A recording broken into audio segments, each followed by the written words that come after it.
সবাইকে উচ্চ মাধ্যমিক দর্শন ক্লাসে স্বাগতম।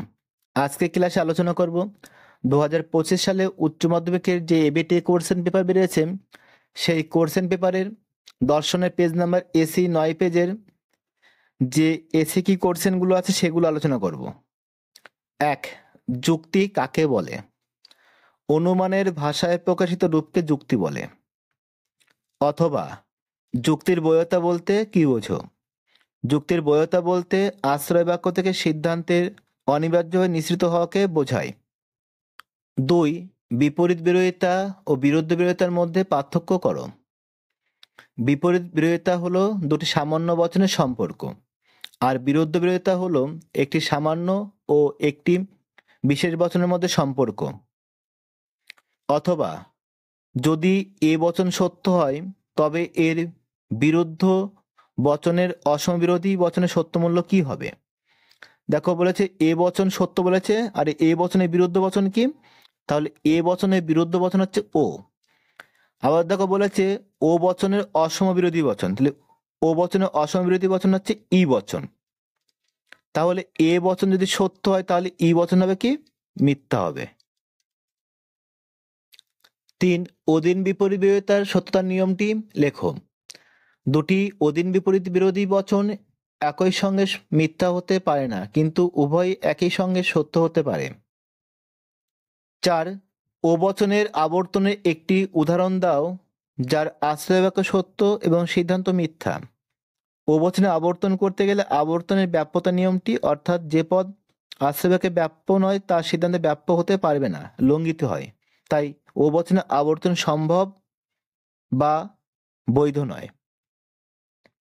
অথবা বিবর্তনের বৈধতার গুণ সংক্রান্ত নিয়মটি কি? বিবর্তনে গুণের পরিবর্তন হয়, অর্থাৎ যুক্তিবাক্য সদার্থক হলে সিদ্ধান্ত নঙর্থক হবে এবং যুক্তিবাক্য নঙর্থক হলে সিদ্ধান্ত সদার্থক হবে। 5. পূর্বক অস্বীকারজনিত দোষ কখন ঘটে? যখন প্রাকল্পিক ন্যায়ের প্রধান আশ্রয় বাক্যে পূর্বককে অপ্রধান আশ্রয় বাক্যে অস্বীকার করে সিদ্ধান্তে অনুককে অস্বীকার করা হলে পূর্বক অস্বীকারজনিত দোষ হয়। অথবা গঠনমূলক প্রাকল্পিক ন্যায়ের এমপি আকারের একটি দৃষ্টান্ত দাও। দেখো যদি পি তবে কিউ, এমন যে পি অতএব এমন যে কিউ। তাহলে এটি হলো এমপির আকারের দৃষ্টান্ত। অর্থাৎ আমরা সাংকেতিক আকারে এইভাবে লিখতে পারি যে পি ইমপ্লাইজ কিউ, পি অতএব কিউ। এটা হচ্ছে এমপি আকারের সাংকেতিক উদাহরণ। আর এটা হলে কি হয়? বৈধ হয়। আর হচ্ছে এমপিতে অবস্থান করে। এমপির ফুল ফর্ম কি? মোডাস পোনেন্স, MODUS PONENS, তাহলে মোডাস পোনেন্স। আর বাংলায় বলা হয় গঠনমূলক প্রাকল্পিক ন্যায়। 6. একটি মিশ্র বৈকল্পিক ন্যায় অবৈধ হলে কি দোষ হয়? বিকল্প স্বীকারজনিত দোষ ঘটে।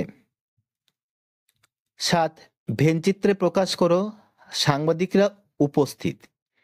দেখো এটা হবে আই বচন হবে, এর উদ্দেশ্য আর বিধেয় উল্লেখ আছে।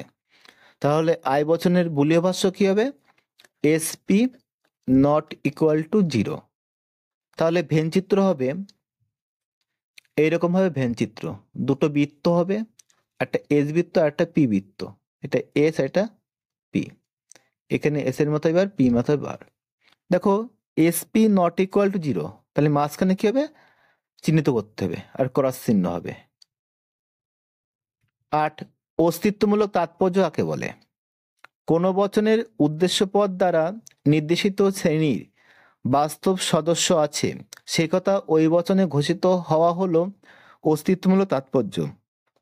অথবা ও নিরপেক্ষ বচনের বুলীয় ব্যাখ্যা কি? ও বচনটির বুলীয় ব্যাখ্যা হলো এস পির মাথায় বার নট ইকুয়াল টু 0। এর অর্থ হলো এস আছে কিন্তু তাতে পি নেই, এমন শ্রেণীর অন্তর্গত অংশে কমপক্ষে একজন সদস্যের বাস্তব অস্তিত্ব আছে, অর্থাৎ শ্রেণীটি শূন্যগর্ভ নয়। 9. পি ভেল অস্বীকার পি বচনাকারটি কখন সত্য হয়? যখন পি সত্য হবে তখন পি ভেল অস্বীকার পি এর বচনাকারটি সত্য হবে। দেখো পি সত্য বলেছে, তাহলে পি সত্য, তাহলে অস্বীকার পি কি হবে? মিথ্যা হবে। তাহলে ভেলের সূত্র কি? F F F. দেখো এফ এফ নেই, তাহলে কি হলো? টি। তাহলে বলছে যখন পি সত্য হবে তখন পি ভেল অস্বীকার পি বচনাকারটি সত্য হবে। অথবা যদি পি ইমপ্লাইজ কিউ মিথ্যা হয় তাহলে কিউ এর সত্য মূল্য কি হবে? দেখো এখানে বলেছে পি ইমপ্লাইজ কিউ মিথ্যা বলেছে। দেখো ইমপ্লাইজের সূত্র কি জানি? দেখো ইমপ্লাইজের সূত্র আমরা জানি টি এফ এ এফ। তাহলে দেখো এখান থেকে আমরা কি জানলাম? পির মান জানলাম টি, আর কিউর মান জানলাম কি? এফ। তাহলে আমাদের কি বের করতে হবে? যে কিউর সত্য মূল্য কি হবে? তাহলে কিউর সত্য মূল্য হবে মিথ্যা হবে। 10 নিবেশন দৃষ্টান্ত কাকে বলে? একটি বচনাকার থেকে প্রাপ্ত এক বা একাধিক বচনকে বলা হয় ওই আকারের নিবেশন দৃষ্টান্ত। 11 আরোহ অনুমানের বস্তুগত ভিত্তিগুলি কি কি? তাহলে আরোহ অনুমানের বস্তুগত ভিত্তি হচ্ছে পর্যবেক্ষণ আর পরীক্ষণ। অথবা আরোহমূলক লাভ কি? বিশেষ কতগুলি দৃষ্টান্ত পর্যবেক্ষণ করে তার ভিত্তিতে সামান্য সিদ্ধান্তে উপনীত হতে গেলে এক লাভ দিতে হয়, একেই আরোহমূলক লাভ বা ঝুঁকি বলে। 12 অবৈজ্ঞানিক আরোহ অনুমানকে কি মূল্যহীন বলা যায়? অবৈজ্ঞানিক আরোহ অনুমান মূল্যহীন নয়, কারণ এই প্রকার অনুমান কার্যকরণ সম্পর্কের ইঙ্গিত দিয়ে থাকে। 13 উপমা যুক্তির ভিত্তি কি? অসম্পূর্ণ সাদৃশ্য। 14 বহুকারণবাদ বলতে কি বোঝো? যে মতবাদ অনুসারে একই কার্য বিভিন্ন সময়ে বিভিন্ন কারণের দ্বারা উৎপন্ন হতে পারে, অর্থাৎ ভিন্ন ভিন্ন কারণ থেকে একই কার্য উৎপন্ন হয়, সেই মতবাদকে বহুকারণবাদ বলে। দেখো মৃত্যু, এই যে মৃত্যু, এই কার্যটি বিভিন্ন সময় বিভিন্ন কারণ দ্বারা হতে পারে, তাই বলছে যে মতবাদ অনুসারে একটি কার্য বিভিন্ন সময় বিভিন্ন কারণ দ্বারা উৎপন্ন হয় তাকে কি বলা হয়? বহুকারণবাদ বলা হয়।